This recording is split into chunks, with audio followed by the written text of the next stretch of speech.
there's so much potential around the world that there's really an enormous amount of oil, and for reasons we can get into, we think that we would be more cognizant of the headwinds than the tailwinds, with the giant caveat that we're always one geopolitical disaster away from a massive spike in the price of highly inelastic commodities like oil. But all things being equal, we enter 2024 during a period of relative supply abundance, and that needs to be considered as we ponder, for example, the question as to why it is that the US has not yet fallen into a recession. And we could talk.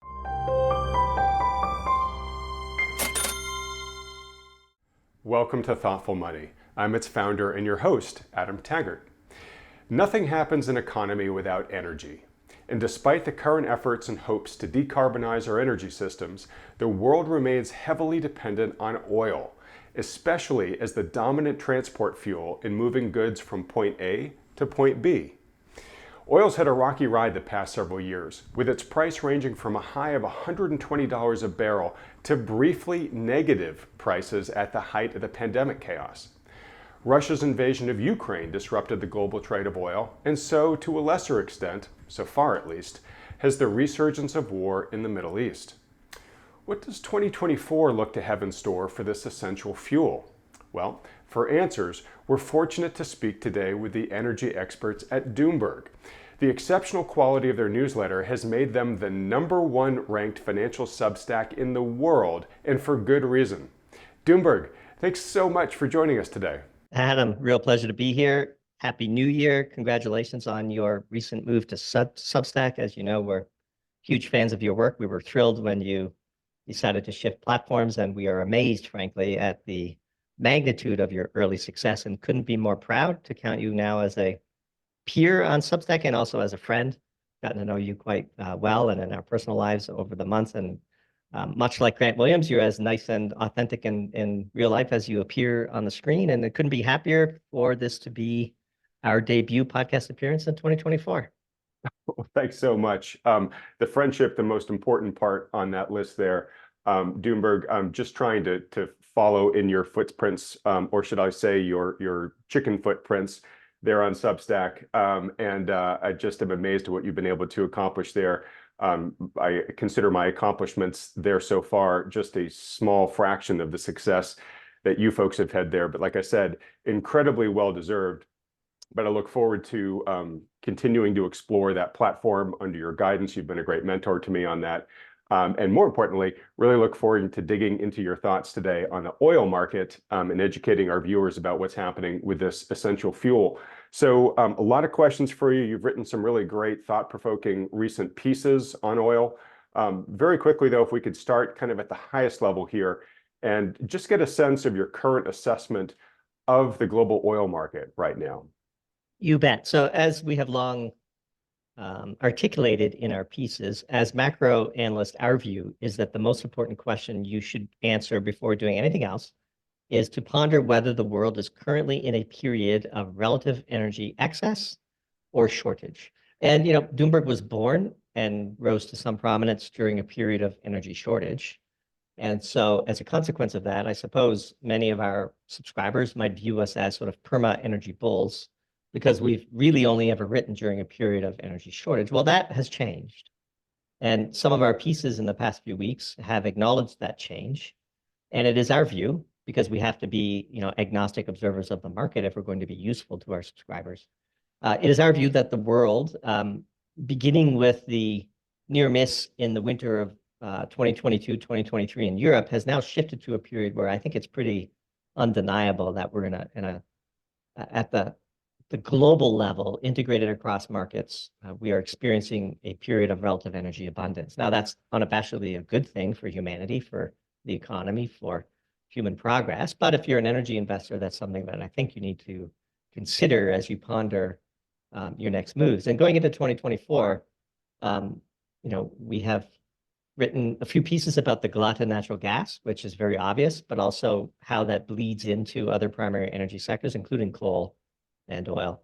And then most recently, as I'm sure we'll get into, we put out a piece called Cheap Oil is a Myth, which was pretty controversial, provoked a lot of interesting response, but we stand by that piece and happy to discuss the key components of it. And then most recently, we talked about the enormous potential of the Western Hemisphere, and you mentioned that the ongoing, hot war in the Middle East is potentially putting a floor under oil prices today.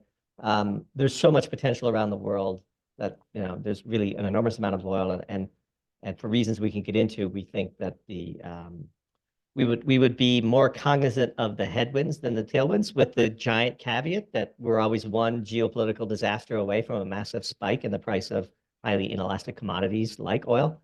But all things being equal, we enter 2024 during a period of relative supply abundance, and that needs to be considered as we ponder, for example, the question as to why it is that the US has not yet fallen into a recession. And we could talk about why we believe energy might at least explain part of that answer. So happy to take this answer in any of the directions that you want to go. Okay. I want to get to your 2024 outlook for both supply and price. So whichever path takes us to your answers on those key questions. But let me start by asking, what are the main reasons you think for why we transitioned over the past couple of years from a period of shortage to now a period of relative excess? Especially, when we consider some of the factors I mentioned there, like the disruption to global oil trade caused by Russia's invasion of Ukraine, and then the West's reaction to that. It would be a little counterintuitive. I think back then everybody was really thinking oil was going to continue to get tighter and tighter in that type of world, but the opposite seems to have happened. Why? So we opened one of our pieces in mid-December, which is titled "Liquefied Natural Glut," with a great quote from Nassim Taleb, who actually posted this as a tweet back when there were such things. And the quote is, "I've seen gluts not followed by shortages, but I've never seen a shortage not followed by a glut." And that's pretty wise, for as controversial as a character as he is. He's a deeply intelligent human being, obviously, and we pay careful attention to the things he says and the things he writes. We saw extreme shortages in 2022, especially in the natural gas market. And it is just unsurprising that, as we said in that piece, people in the industry are notorious for drawing tangent lines to sine waves. They think upward trajecting prices will continue forever, and the same happens near the troughs. And this is why, if you were to envision the price of commodities, they're an upward sloping sine wave with pretty cyclical peaks and troughs along the way. And coming out of that crisis, especially with the blessing of the warm winter, many of the investments that were made during a period of emergency are now coming online. These are tens of billions of dollars worth of infrastructure that once they come online, they never go offline. And they all tend to come online around the same time. So that's for natural gas. But what does this mean for oil? So in our piece, for example, cheap oil is a myth, we mentioned three main reasons why people are always incorrect about the fact that peak cheap oil might be here or behind us, or we're in a period of chronic shortages. The first is, and this is in large part because of our fascination with, the Magnificent Seven or the Googles and the Facebooks and the Microsoft, people radically underestimate the sheer technical brilliance and the horsepower embedded in the fossil fuel industry. The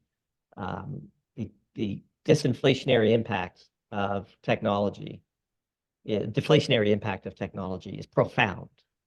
Every day, scores of thousands of the world's smartest, most brilliant scientists and engineers and technicians and field workers set about the task of doing the dizzying array of work that makes modern life possible.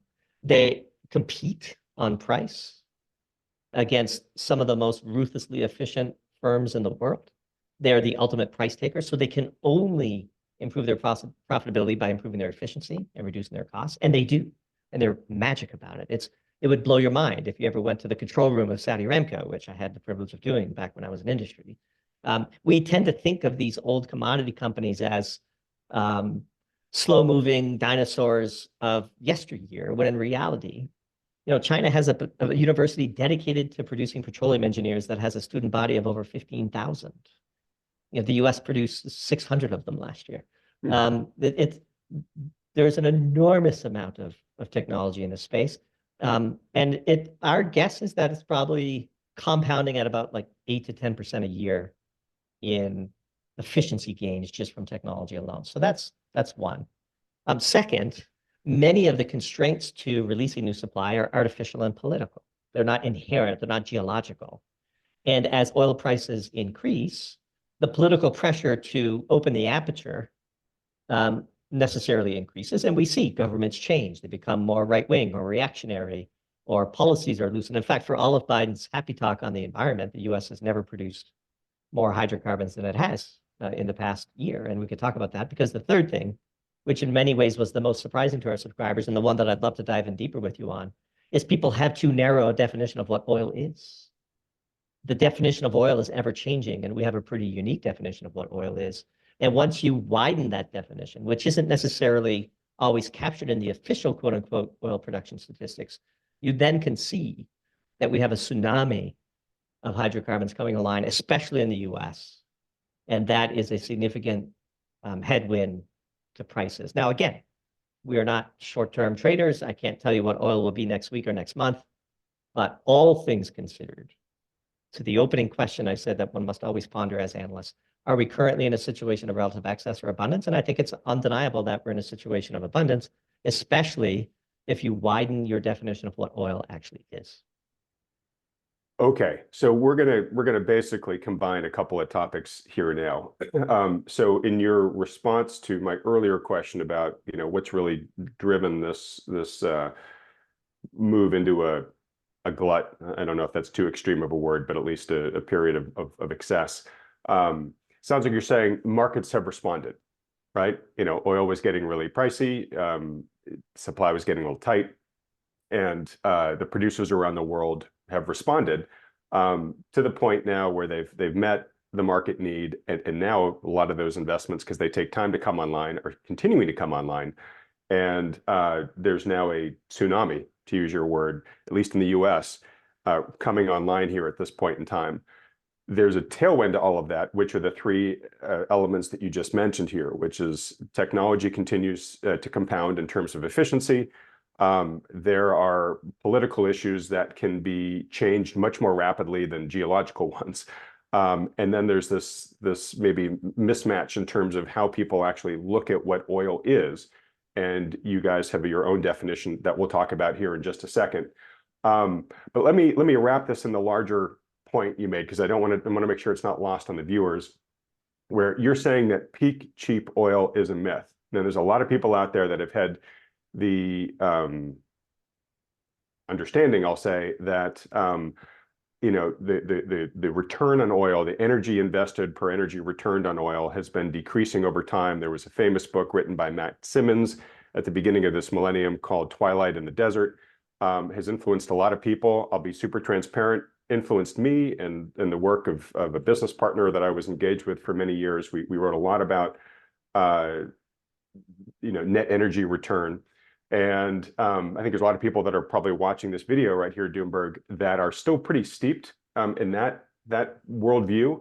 So you are challenging those views, and I think you're doing it based on the data that you're seeing here. But I just want to make it clear for folks.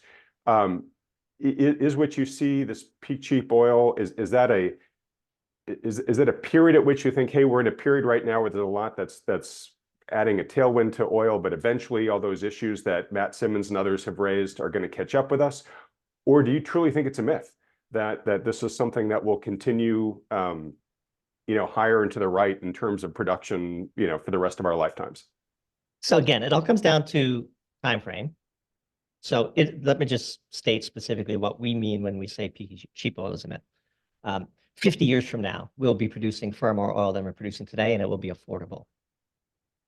There will be extended periods in the next 50 years where we have a chronic shortage and oil spikes. And there will be an extended period in the next 50 years where we have an abundance and oil is cheap. Now, there's one really important point that we made in the piece that I think would really resonate with your viewers, which is when you talk about the price of oil as measured in US dollars, you're measuring two things. You're measuring the value of oil and you're measuring the value of the US dollar. Mm-hmm. Our preferred approach is to plot oil in ounces of gold. And when you look at the 40-year chart of oil in ounces of gold, which we put in this piece, there's nothing in that piece that signifies, return on energy invested crisis, or, again, whenever you look at historical figures to try to project forward in the industry, a fallacy that many observers, and look, that could be right. I'm just giving you our view. A fallacy that many market observers do is they'll look at something like, yeah, this is the chart, perfect. They'll look at something like rig count or capital invested, but the backwards version of that data does not include all the new version of technology that is put behind those investments or those rigs. Rigs are getting far more efficient. Capital is getting far more efficient. That's what happens when oil prices go negative and people are forced to figure out how to make more with less. The forward-looking analyses that rely on backwards-looking data that does not fully incorporate the technical and political changes that we talked about is the basis of that, we believe, mistaken belief. Now, that doesn't mean that you can't look at data from 18 months ago and project for the next 6 months if you're in the business of doing short-term trading. We're not making that call. 50 years from now, I would say if you ask me to take the over-under on million barrels of oil per day and set the over-under at 140 million versus roughly 102 today, I'd take the over. We grow at 2% a year forever, and we will.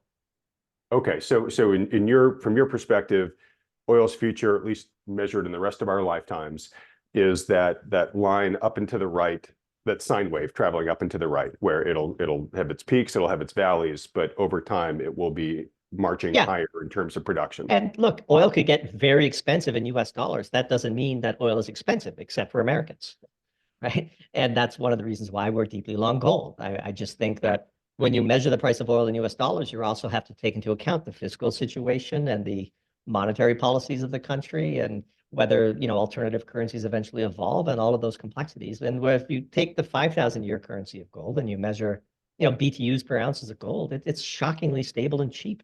It's as cheap as it's ever been in the past 40 years, even correcting for the jump that we had last year. Now, some would say that's because gold is appreciated. Well, in our worldview, that just means the dollar has depreciated. Got it. Let me ask this one question, then we'll dig a little bit more deeply into your definition of oil. So in the olden days, when we first discovered oil, it was very easy energetically to get that oil out of the ground, right? Put a relatively shallow straw in the ground, you get a gusher at a place like Spindletop, right? We all remember the Deepwater Horizon crisis. I remember, to your point about technology, hearing that oil rig at the Deepwater Horizon site had more technology on it than the space shuttle had. Talking to the complexity of the technology. But, it's a lot harder to get oil out of the ground, going a mile under the water and then further than that underground and trying to bring it back up. It's a lot more complexity, takes a lot more energy to do that. And that's where you get into the energy return on energy invested. There's a general argument that we as humans, we went after the easy stuff first because that required the least amount of energy to do. And then over time, we're having to do more and more complex things that yes, might still take as much oil out of the ground, but the energy that's being invested to get it out is increasing. Does that factor into your calculations at all? And is that a real concern, a false concern? So let me ask you a question, because our friend Nate Higgins, who is a brilliant energy analyst with whom we often disagree, but we do so politely, and he's a great thinker and a great person, and we've had constructive debates with. He made a fascinating point in one of his YouTube videos. I'll send it to you afterwards, and you can include it in the link if I can find it. Let's do the following scenario. Let's say we produce 100 BTUs in the Permian, and it costs us 20 BTUs to do that, which would be low on an energy return on energy investment. Like, that would be pretty expensive energy, according to the pessimists in the world. But what if that 20 was co-produced in the Permian on site? And so to Adam, the buyer of that 100 BTUs, who cares where that 20 BTUs came from, because it didn't come from the existing grid. And so the pessimists would say the energy return on energy invested is 5 to 1. You invested 20 BTUs and you produced 100. To Adam and to Doomberg, the energy return on energy invested is infinite. So it's the same argument that same discussion I had with Mike Green when I appeared on his show, where he talked about LNG is a very poor energy return on energy invested material, but not to the Europeans who buy it. All the energy that went into producing it doesn't matter when the carrier shows up and offloads its enormous amounts of BTUs into the European grid. And if all of the excess energy in the US is used to convert the energy that is then sold into a product that is more usable, well, where do you count that penalty? There's so much energy in the US right now. It's amazing. And I think this is where, once we talk about the changing definition of oil and why that has happened, it'll become more clear. But there is a bit of a fallacy. So if I have to spend 40 BTUs that are already there that are going to be wasted anyway in the Permian because we have so much trapped energy there, what is the energy return on the 100 BTUs that get out to the people that buy it? It's infinite. There's an enormous amount of energy. People have, like, the natural gas shortage is what's really killing oil, because we produce way more natural gas as a response, which comes with all these other products that are actually oil as soon as refiners can figure out how to use them, which is, I'm sure we'll talk about next. Okay, well, let's actually now segue into that. So give people a little bit of a background in terms of the different types of oil that are out there, because I think there are way more types of oil out there than people assume. So let's take a step back. We have a video that we're pondering putting together and releasing to our subscribers called What is Oil? A Doomberg Primer, which is not something we would typically do. But I'll give you a free preview of if we ever do that, what that video would say. So the first thing you have to understand, or the two questions that you have to understand when pondering the definition of oil, is who buys physical oil and what do they do with it? So let's tackle them in sequence. Who buys physical oil? Well, some traders buy physical oil so they can, play in the markets. And there's a small number of power producers that buy physical oil so they can burn it and make electricity. But the vast majority of physical oil is bought by refiners. Now, what do refiners do? They take hydrocarbons and they make gasoline, diesel, jet fuel, chemical precursors, asphalt, lubricants. We all familiar with all those products. Well, as it turns out, the specifications of what comes out of a refinery are very tightly controlled. We want to know what we're putting into our jet engine, and to make sure it doesn't gunk it up, or that it works as we think it is and gives us the mileage that we anticipate. You would never put gasoline in a diesel truck because it'll gunk up the engine. You would never put diesel in a gasoline truck. So the specifications of the products are fixed, but the specifications of the input are highly variable, and they depend on the flexibility of the refiner. So here's what typically happens. A certain form of oil, quote unquote, a mixture of hydrocarbons, is suddenly widely available because of some technological development in the field. And during the early days, because most refiners can't handle that oil, it's cheap, can't give it away. However, somebody, via game theory, in the refining world, will make the investments necessary to take full advantage of those hydrocarbons and convert them into the final products. And then once a few do, the others will, because the technology is proven. And then suddenly, that new source of hydrocarbon becomes oil because it finds its way into a refinery. So our definition of oil is a very simple one. Any hydrocarbon that finds its way into a refinery is oil. And when you have that as your lens, then you just take a step back and say, what hydrocarbons are finding their way into refineries? And the example that we talked about in the piece, which is really surprising to us when we did the research, is natural gas liquids, which is a series of ultralight hydrocarbons that is co-produced in a lot of the production of natural gas that was suddenly available in very wide supply. And refiners have adapted and have shifted the inputs into their refineries to take advantage of this very cheap source of hydrocarbons, but they still make gasoline, diesel, jet fuel, chemical inputs, lubricants, asphalt, etc. So they are adapting. And the more flexible a refinery gets, the wider the definition of oil becomes. And so just let me put some numbers on it. In the Permian Basin today, which everybody acknowledges is the source of incremental growth for the world, you get an awful lot of associated natural gas, which is why we have this natural gas glut, really. We are producing so much natural gas so quickly in the Permian that we cannot build LNG export terminals fast enough to deal with it, which is why natural gas in the US is $2 a million BTU, and why LNG prices have collapsed in the rest of the world. And so, sorry to interrupt, but just to help people understand, is the reason for that is because we are pursuing the oil, the shale oil that's there in the Permian, and the natural gas is a byproduct of all that oil drilling. Correct. And worse than that, saturated in that natural gas are natural gas liquids, which the industry has, quite under the radar, spent tens of billions of dollars on infrastructure to make use of that material. So NGLs alone, if we just took US natural gas liquids production today from basically almost nothing 10 years ago, we would be the second largest member of OPEC. We produce 6 million barrels a day of natural gas liquids, which are not counted in everyone's definition of oil. So when you see like 13 million barrels a day record production of the US, that extra 6 million is not counted, but it finds its way to a refinery. All right, and so let me just understand this. So natural gas is coming out. It's got natural gas and it's got natural gas liquids in it. So this is different from liquefied natural gas, which Correct. we expend energy to compress and ship. So these are Correct.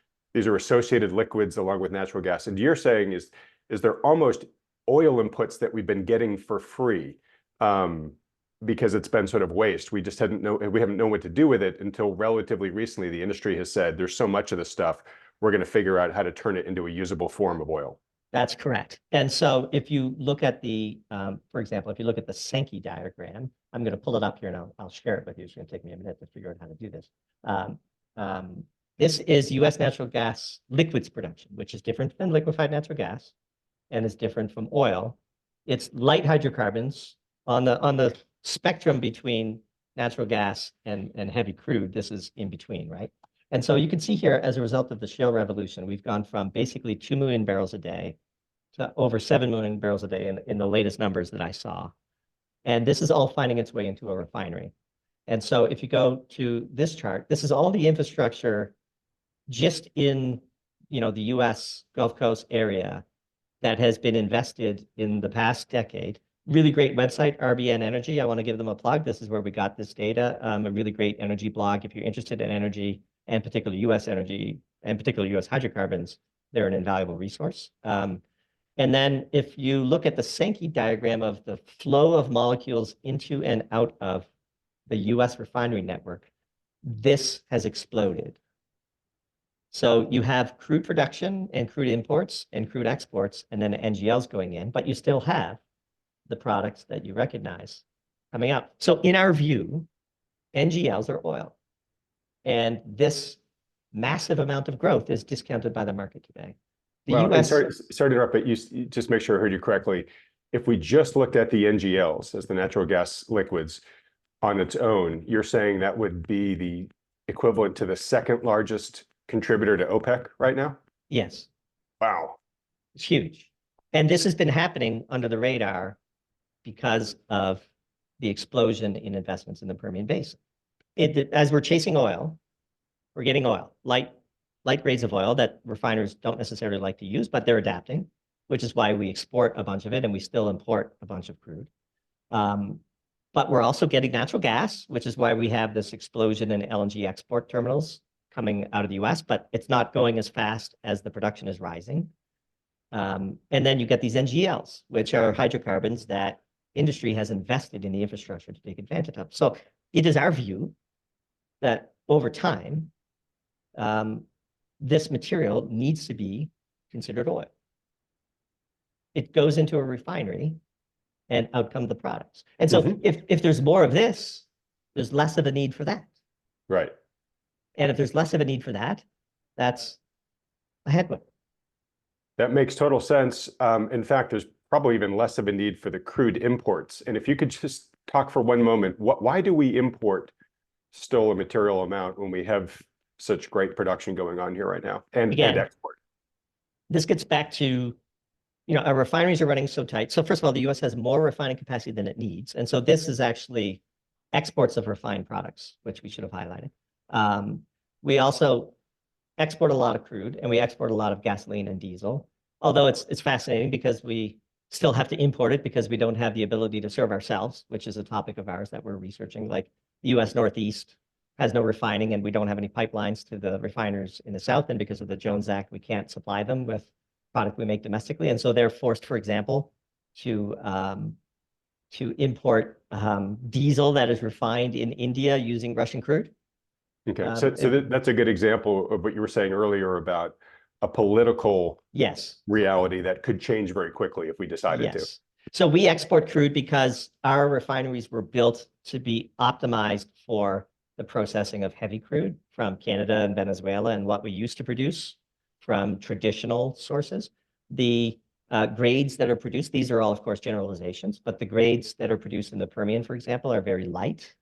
And so if you've invested an enormous amount of money to be able to take sulfur out of heavy crude, and heavy crude is much cheaper than light sweet crude, you want to go and import that heavy crude and let the producers export the light sweet crude to the refiners that don't necessarily have the capability to handle that much sulfur. I'm giving you just a very crude example of that why makes molecules sense, might actually. flow. Right. That's actually understandable. We have the capacity. It's cheap on the open market. Right. So let's buy Why it. would I pay 70 for Permian when I could pay 55 for a heavy grade of crude and refine that? These people are operating on very thin margins. This gets back to our main point about technology, right? It is incredible how brilliant these companies are. And if you give them a $5 arbitrage between grades of oil, they will take full advantage of that. And this is what we see. This is the deflationary impact. This is the deflationary impact of technology manifesting. And so there's an enormous amount of hydrocarbons. The US is sitting on a giant pile of hydrocarbons. We are by far the world's largest producer of natural gas. That has increased twofold in the past decade. As a consequence of that, we're producing a sea of natural gas liquids. We're also producing more oil, traditional oil. And taken together, once a refinery system can take full advantage of any particular set of hydrocarbons, it becomes oil, in our view. Got it. So our system is becoming better and better at taking hydrocarbons and making oil out of it. Totally makes sense that that's contributing to the tailwind of supply going forward. Real quick, I just got to get this question out of my head. On your chart back there where you had the natural gas liquid inputs, we can refine those into oil right now. We couldn't really export that right now, right? Oh, we do. We export a lot. Absolutely. Do other people have do other countries have refiners that take that? Okay, Sure. so we're not the only ones doing this. In fact, if you look at it used to be the BP Annual Statistical Review of Energy, which is sort of the Bible for analysts. I think in the latest report, because of the US, something like 14%, their definition of oil is as expansive as ours. So it's crude oil, shale oil, condensate, and natural gas liquids. That's what they call oil. And the difference is the US does that in some of its reports and doesn't in other of its reports. And so the US is producing more like 20 million barrels a day, not 13, when you add up all of the sources that BP would consider oil, that we would consider oil. I think the global NGL production is something like 14 million barrels a day. I think Saudi Arabia, I believe, is the second largest, and they're making huge investments in natural gas. Qatar's natural gas field has a lot of condensate that comes with it. If you give industry cheap, abundant hydrocarbons, they'll figure out a way to use it. They'll figure out what to do with it, yeah. And that's our view. And once that flexibility investment is made, it's quasi-permanent. So back to this whole, I've done the well count and I've done the rig count and I'm looking at backwards data, and historically when, and we've fallen for those same mistakes. Like this is new, insights for us as we've grown Doomberg. We've written 250 pieces. We learn every time we write. We get feedback. We do more analysis. We do more research. This is our current view. The world is amply supplied with an abundance of hydrocarbons. The definition of oil that historically has been used is too narrow. We are swimming in a sea of natural gas. As a second order effect of that, we're producing a lot more natural gas liquids. Industry, having recognized this, made significant investments to handle it. In fact, a lot of it is exported. People around the world find utility for these molecules, and eventually we just need to redefine what oil is. Okay. Last question sort of on the peak oil side of things. I remember seeing an old chart, and this might have been in conventional oil discoveries, but again, back to Matt Simmons, the whole peak oil, right? Conventional oil fields peak on a bell curve. The global oil field should peak similarly. In terms of exploration and discovery, the big discoveries, I think, peaked back in the 60s or the 70s, if I'm remembering this thing correctly. Is there a concern of us just not finding more Permian basins and stuff going forward, or does the exploration outlook look more rosy than that? It's amazing. If you just go back and plot U.S. oil production versus official U.S. oil reserves, you will find for yourself the fallacy of such thinking. So what did Matt Simmons miss? He missed the shale revolution, which Yeah. was a technological one.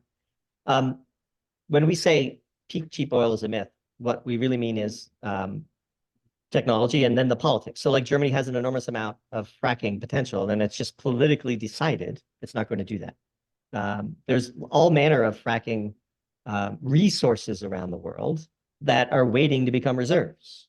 And we should define those two terms because they're actually financial terms. They're not geologic terms. So a resource is an assessment that material is there. And a reserve is we've invested some money and now believe that they can be economically exploited. The US has way more resources that we believe should be labeled as reserves that just aren't recognized yet because there's accounting reasons why. And you have to formally prove, for example, to the SEC that you have converted a resource to a reserve, because that in theory makes your company more valuable. And if you haven't done the quote unquote official work to do that, that doesn't mean that those aren't really reserves in practice. And so again, the fallacy of backwards looking data without proper technology of today, let alone what's coming, and considering the full economic definition of phrases like resources and reserves, it's easy to spin a negative outlook. And look, I just say, put a big giant disclaimer on top of all of this. This is just our view. We're here to defend it. We could be dead wrong. This is our learned view based on the research we've done. As we said, in this piece that we've not yet published, as the definition of oil expands, more resources become reserves.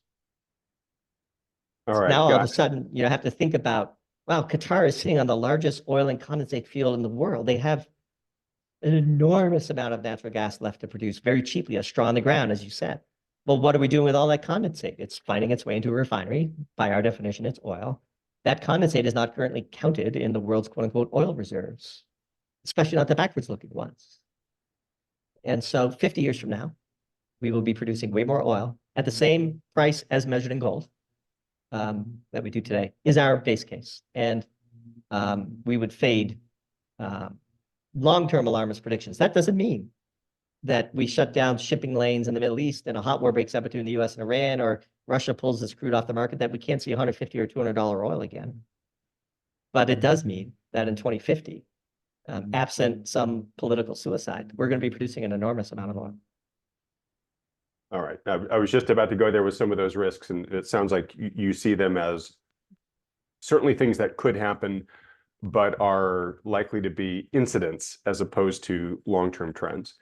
All right. So let's go into your other recent piece here, where you talk about how, we tend to look at OPEC as really being the setter of global oil prices. And, we've talked a lot about the West wanting to be less dependent upon foreign oil and stuff like that. Your recent piece basically said if the Western Hemisphere kind of got its act together more, it could basically completely defang the influence of OPEC. You want to expound on that for us?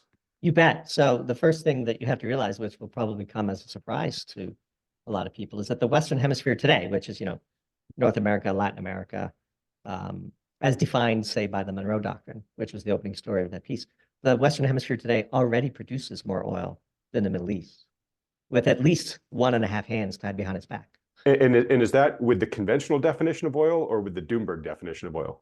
It's with the BP definition of oil, which is crude oil, shale oil, oil sands, condensates, and NGLs, which is quite similar to our preferred definition of any hydrocarbon that finds its way into a refinery. But this is how BP measures oil, and we would agree with it. So by that correct definition of oil, the Western Hemisphere today produces, in 2022, by the way, the 23 numbers aren't final, 31.7 million barrels per day versus 30.7 million barrels in the Middle East. Now, look, Venezuela is in the Western Hemisphere, and people would count that with OPEC, and Brazil wants to join it, which is all things we acknowledge in the piece. But already today, the Western Hemisphere in isolation is a very, it's an energy behemoth. And we could do so much more if we got our act together, as you said, politically, and we could walk through just the 3 or 4 examples that we highlighted in that piece that would blow people's minds. Like, again, when people argue about peak cheap oil, they're not counting what's available and undeveloped because of political reasons, and NGLs and condensates and the ever evolving definition of oil. And here, just in the Western Hemisphere, which really drives that point home. Imagine, for example, if we took the technology perfected in the Canadian tar sands and deployed it in Venezuela, which, by the way, has the largest oil reserves in the world, which we think is a radical underestimation. Because when was the last time, we had a serious look using modern technology about what the resource reserve mix is in a broken country like Venezuela? That's just one example. Venezuela's oil production has fallen off. It's fallen to the floor. The chart in the piece that we showed, which maybe you can pull up, is the production of Canada versus Venezuela, which has a similar size deposit base and very similar grade of crude. Canada has, since 2004, doubled its production, and Venezuela has fallen by 2/3. There's an enormous amount of potential in Venezuela. All right, I'm pulling that visual up right here, and yep, you can see it. You got this alligator jaws chart here of Canadian production just rising, right off into the right here, where Venezuela is just falling off a cliff here. So, Doomberg, help us understand, like let's get into those big opportunities, but help us understand, like, what are the big things getting in the way? Politics primarily, which are a lot easier to change than geology. So let's talk about Guyana, right? That's suddenly in the news again, and I must say we were surprised at the quality of the resource that Exxon has been exploiting and looks set to exploit to a significant extent versus what we had previously thought. It just goes to show you, like, there's so much oil right next to Venezuela, and in fact, in disputed territorial waters, sits one of the most exciting developments in the modern oil world. There's a gold rush. There it is. Yep, this is a picture that we found that it just shows you right off the coast of Guyana. Now, all of this territory is claimed by Venezuela, and we'll see whether this resolves peacefully. But we're seeing a literal gold rush in Guyana. And as we close the piece, like, imagine we could figure out a peaceful resolution to this, where the discovery of such huge amounts of oil leads to prosperity, not ruin. We talked about Argentina in the piece. They have a huge fracking deposit that is, many think, is on par with the Permian. And boy, hasn't there been some political change there. And so when you add it all up, top to bottom, if we got out of our own way on energy in the Western Hemisphere, we could add 10 to 15 million barrels a day of production easily. What does that do, for the next 10 to 15 years? So I'm going to ask a very naive question. I know the answer is multifactorial and complex, and it has to do with politics and human nature and all that stuff. But God, like, what more does it take? I mean, Venezuela, like you said, it's a broken country. I've traveled in South America relatively recently and seen all the immigrants from Venezuela who are generally begging on the streets in other neighboring countries. Like, what does it take for a country to say, there's probably a better way to be doing this, particularly we've got such immense riches just right here and many partners who are willing to help us go after it? It's a scary question to come, because Venezuela wasn't always that way. In the 50s and 60s, it was, in the 70s even, like before they went down the wrong path. That was a wonderful place to be, truly.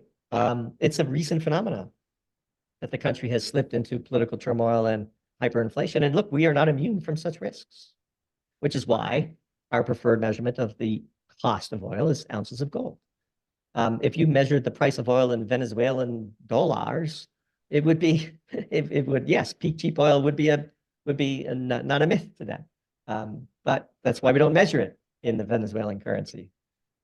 Today we measure it in US dollars. It might not always be that way. We are headed down a very dangerous path domestically in the US. Like, it's scary. It's not a political show, and you and I aren't, people don't come to us for our political views, but it is objectively, to a neutral observer, scary to see the polarity that is growing in the US and our fiscal deficits and all of these other things. And when you look at the history of how once prosperous states fail, the Venezuelan story is as old as time, and we're not here to underestimate the difficulty of getting politics right. But broadly speaking, integrated over humanity, we are going to grow energy production 2% a year forever. That's our base case. On time scales that matter, we will find a way. And fixing Venezuela, negotiating a peaceful resolution to the conflict in Guyana, or getting behind the new president of Argentina as he tries to liberalize the energy markets and dollarize his economy so that he can avoid the sort of classic Dutch disease trap that emerging economies fall into when they discover large riches like this. These are all things that enough of them will work to ensure that that upward sloping sine wave of energy production grows at 2% per year. Okay, so expect it to be messy, but expect it to end in that net positive 2% per year growth trajectory. Well, let's just talk about America for a second here. So yes, we could spend lots of time talking about, a lot of the concerning similarities that we're seeing kind of creep into our own experience versus some of these other countries that have been stuck in crisis forever, particularly fiscal crisis.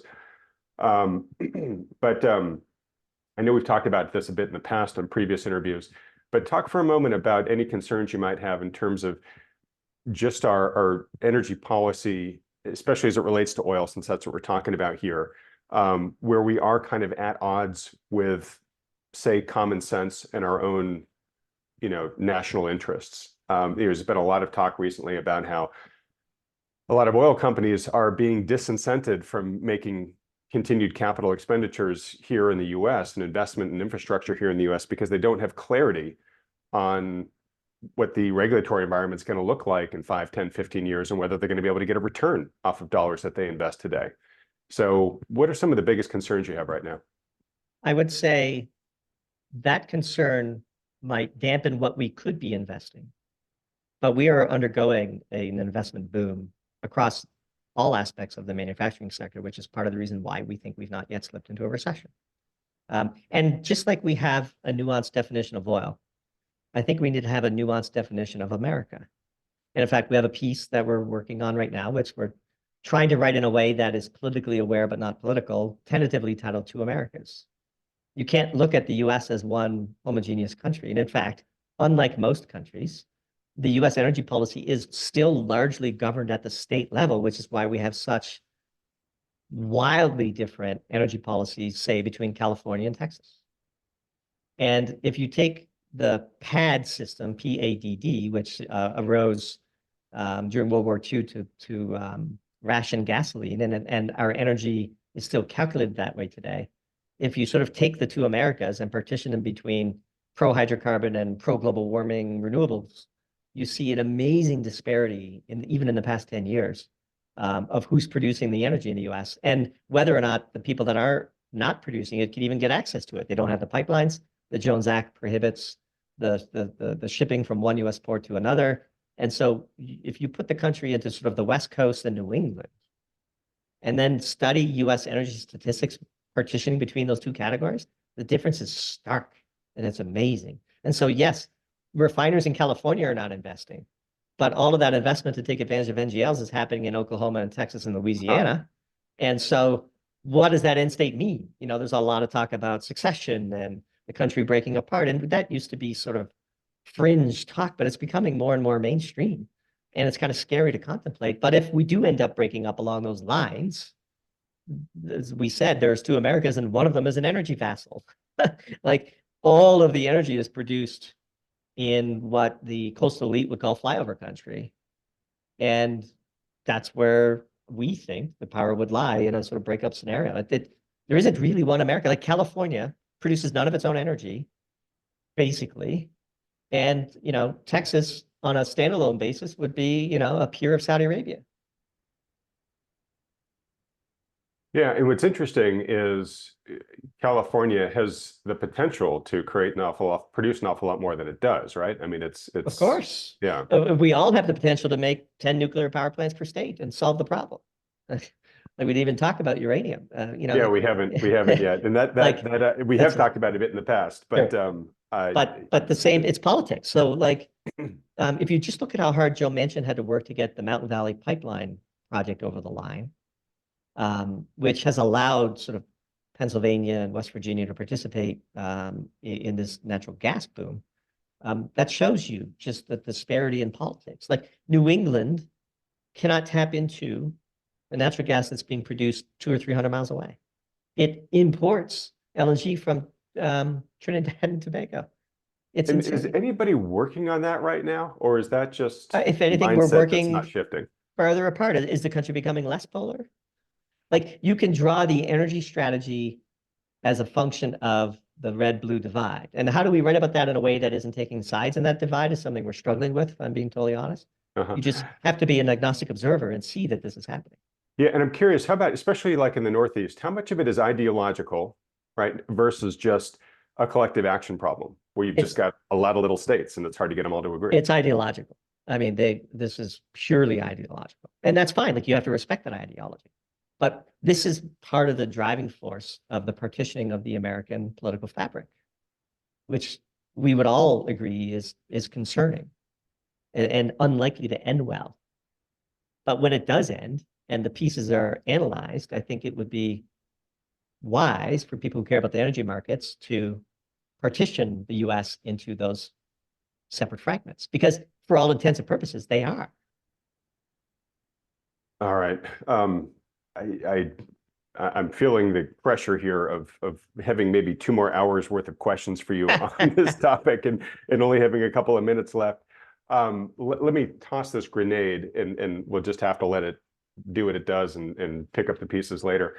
Obviously we have a massive movement right now towards a greening of the US energy system. I'm sure it is nuanced and, again, multifactorial, but on a net basis, is that helping things out here, or are we perhaps devoting way too much human capital, financial capital, energy and focus somewhere where maybe it could be better directed on some of the elements that you were talking about earlier, about if we really got our act together on oil? I would say that it is adding to the political divide, and the hyper politicization of energy is not beneficial to either side. And I think the forced introduction of intermittent, unreliable renewables is going to cause a series of problems. And when those problems arise, the attribution of the source of those problems will be just as hyper-political as ever. And we saw it when there were struggles in Texas and the renewables crowd blamed it on natural gas, when I would say they had it reversed. They just were very clever in their propaganda and got their first counter accusations into the media before the industry knew what to do. And we're seeing in sort of purple states like Michigan implementing German energy policies, despite having the playbook in front of them as to where that eventually goes. And those states are far more closely divided on the issue than the policies would represent than, say, California. I would say that California is undeniably far more blue than sort of swing state Michigan. And so when we see such policies drive challenges, who gets the blame for that just becomes another thing for the team sports, the political team sports to argue over. It's an investment in further polarity and less unity, which is disturbing and unhelpful. We have plenty enough energy. We don't need intermittent renewables. Any challenges that come from that are just going to be further friction points for society. And frankly, I think you and I could both agree, and maybe this is a great point to close on, that we could all do with a few less friction points in our society today. I think we and everybody viewing can agree with that statement. For folks that are interested in delving a bit more into what Doomberg just was talking about here in terms of some of the risks that the renewable movement potentially may be creating in terms of grid integrity. The day we're talking here, Doomberg, you just published a piece called Inverted Priorities, which basically does a deep dive into this topic. And so folks that are interested in this topic could go there and read this piece, correct? Absolutely. Just published this morning, hot off the presses. Okay, great. Now, bringing it back to my early question, which is your 2024 outlook for supply and price for oil. We're currently trading in the 70s. Do you see us as kind of hanging out here in this space while we have this relative excess for the year? Or, I mean, I know we can't predict geopolitical surprises, that might happen down the road, but barring any of those, do you see stability or do you see a different trend here? We would be mildly bearish, absent geopolitical events. I think that the Chinese economy remains the big question mark, and no Western analyst can tell you with any sort of precision or confidence what's going on inside that black box. And so just based on the supply dynamics and the relatively decent economic numbers that we're seeing, all things being equal, a relatively slow drift down as geopolitical risks abate would be our base case. Things that could change that would be an unexpected outbreak of peace between Russia and Ukraine. That would be more bearish for energy. A hot war spreading between the US and Iran would be bullish for energy, in the same way that an unexpected peace deal in the Middle East that sidelines Hamas and allows for the ever elusive two-state solution to be permanently imposed would be very, very bearish for the energy complex. But by and large, all things being equal, because our base case view is that the world is currently in a situation of relative energy abundance. We haven't even talked about the interdependencies of these markets and how hydropower in China affects the coal price in Appalachia. These things are so intertwined. Our base view is at the moment, talking to you today, New Year's 2024, the world is amply supplied, and we would be cautious to express bullish views in the energy sector with that mindset. Okay, and that is with status quo geopolitics. We haven't really talked about the economy yet, but obviously it sounds like if the soft landers are right, you're mildly bearish. I'm assuming if the hard landers are right in terms of the economy slipping into recession this year, that would make you even more bearish on the price of oil. Yeah, although I would say it's funny, if shortages of oil catalyze recessions, which is sort of the common first level belief of people, what does an abundance of cheap hydrocarbons mean for the US economy? Like, we have natural gas at $2 per million BTU, which is $13 an oil of one of the most important primary energy feedstocks that feeds industry. How is it that extreme price hikes in oil are bad for the economy, but swimming in a sea of hydrocarbons is somehow a catalyst for a recession? When people ask us about let me ask you this: is $70 oil cheap? Well, what's the price of NGLs and what's the price of natural gas on a comparative basis to the rest of the world? So if you're a fertilizer plant sitting in the US today, you have access to the largest source of cheap hydrocarbons that have ever been produced. Sure, that's a great arbitrage. I totally get that on the natural gas side of things. Absolutely. Chemicals, natural gas, road pavers, all of the heavy manufacturing. Look, this comes at a time when we want to reshore or friendshore out of China because of those geopolitical constraints, which we didn't even touch on. Look, if China makes a move on Taiwan, all bets are off. We could see $200 oil overnight. But if we're going to be investing massively in our manufacturing sector, boy, having the world's most abundant and cheapest sources of hydrocarbons is probably a pretty good place to start. Okay, all right, and a lot of people out there, understandably pointing to lots of shortcomings that the American economy is facing right now. You're giving us some good reasons to be optimistic here. That's why it's a market. And if we're dead wrong, we'll be the first to admit it and come back on and try to understand why we were wrong so that we could get better going forward. But based on our analysis, having done deep dives recently on natural gas and the Permian and in the Western Hemisphere in general, and it just seems like people are radically underestimating the consequence of the energy crisis. And to return to the quote that we began with, it's very rare that you see a chronic shortage not followed by a glut. Got it. All right. Well, one last question for you before we start to wrap things up here. This is an investing channel. You've given us, a great way to look at the energy landscape, or particularly the oil landscape that we've been talking about here. I guess sticking in the oil space for a moment, where do you see the opportunities right now for investors in the oil space? Yeah, I would say that we generally like the shovels to gold miners approach. And so to the extent that you're looking at engineering firms or investments necessary to take advantage of cheap hydrocarbons. So for example, midstream players, which our friend Matt Stoller would say operate a bit as an oligopoly, or in some cases even as a regulated monopoly. There's all manner of ways to take advantage of these trends where you can express a view that is independent of well, nothing could ever be fully independent of the price of the commodity itself. But wherever you see constraints, investing in the underlying technologies that kind of unlock those constraints is usually a pretty good idea. And so that's kind of where we would focus our efforts. Okay, great.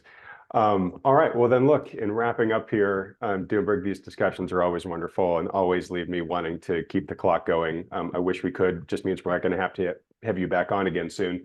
For folks that have really enjoyed this discussion and would like to follow you in your work, maybe even go read that article we talked about just a few minutes ago, where should they go?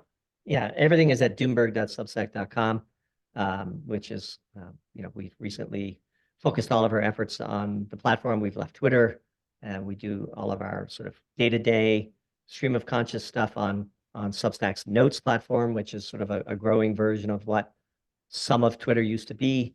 We publish 6 to 8 times a month through doomberg.substack.com. We have a page where we list all of our podcast appearances and so on. And so that would be the main place for people to go if they want to find more.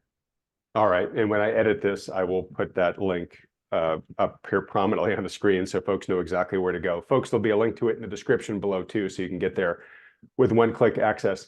All right, I've got just a couple quick things to mention to folks, and then my last question for you is coming up in about 30 seconds, Doomberg, and that's going to be, we've been talking a lot about the energy markets, oil, financial issues. What is one non-financial, non-monetary related investment that you would encourage folks to make in their lives? Think about that for the next 30 seconds while I just wrap up here. Real quick, folks, if you've enjoyed having Doomberg on here, would like to have him come back on the channel again soon to discuss maybe some of the other elements of the energy system that we haven't talked about, or if he sees a change heading on in any of the markets we talked about today, please vote your support for that by hitting the like button, then clicking on the red subscribe button below, as well as that little bell icon right next to it. I just want to give a plug, and Doomberg, I'm going to surprise you here. I haven't asked you officially this yet, but folks, I am now working on Thoughtful Money's first ever conference. This will be a continuation of the twice yearly conferences that I've done in the past. So our spring conference is going to be happening in early March. Doomberg would love to have you be a presenter at that conference if you're up for it. 100%, of course, anytime. All right, thanks. Folks, I haven't locked in the date for that quite just yet, but I will in the next couple of days, and I'll be letting you know on this channel, so just stay tuned for that. And then last, like Doomberg, and as we mentioned at the beginning of this conversation, I have recently created a Substack for Thoughtful Money on Substack as well. I give lots of information throughout the week about all the goings-on that are here. And if you want to enjoy my Adams notes, which I have started publishing again, which are my detailed write-ups to all the interviews I do here, including this one with Doomberg, just head over to adamtaggart.substack.com. And if you want to get the notes, become a premium subscriber. They get the notes as well as a number of other special benefits. All right, so Doomberg, we're here at that last question. What is a non-monetary, non-financial investment that you encourage folks to make in their lives? Yeah, one thing I've always done in my life is I have proactively invested a meaningful portion of my time developing my own skills. And I do believe that learning, becoming better at things, diving into new areas, proactively having a personal skill development plan as a New Year's resolution is amongst the highest return investment that you can make in yourself. Nobody gets poorer when they get more skilled. As we've grown Doomberg, for example, we've gotten better at using our Bloomberg. We've gotten better at doing photo shots. We've gotten tighter in our editing. We've gotten better in our promotion skills. These are investments that pay off over the life of your career. And having a proactive, strategic personal skill development plan, in addition to your annual tactical objectives of getting that raise or, getting some deal closed or meeting some return in the market, we think is just as important and probably even more valuable, especially if you have the discipline to do it over periods measured in decades. Amen, brother. That is such a great answer. I agree 100% with you. And to let you know who else does, I was talking on this program a few weeks ago about how when I was in business school, I actually got to meet Warren Buffett. He was a surprise guest at one of my classes, and we just got to ask him questions for an hour and a half. That was one of the number one takeaways that he was making sure that we all left with, which was investing in yourself is the best, highest return investment you can make. Stop playing for the resume, stop doing anything else that you think is going to try to impress somebody down the road. Spend your time, looking at your gifts and making them as strong as you can. So 100%. you're in good company there, my friend. I'll take 1/100th of his net worth and call it good. I'll be done. All right. All right. Well, I think it's well-deserved in your case, so I won't be surprised when you hit that milestone. All right. Well, look, everybody, thanks so much for making it through to the end of the discussion here with us. A video that we just released this week, if you've still got some stamina in you, that I think would be a good one to add on to this, is the recent one I just published with Darius Dale. I'll put up a link to it right here if you can watch that after this one. Doomberg, it's just always a pleasure talking with you. It is just eminently clear what an expert you are in this space, this critical space about the resource that powers everything that happens in the world. I encourage everybody watching this to go to your Substack. But thanks so much for all the insights you shared with us today. Everybody else, thanks so much for watching.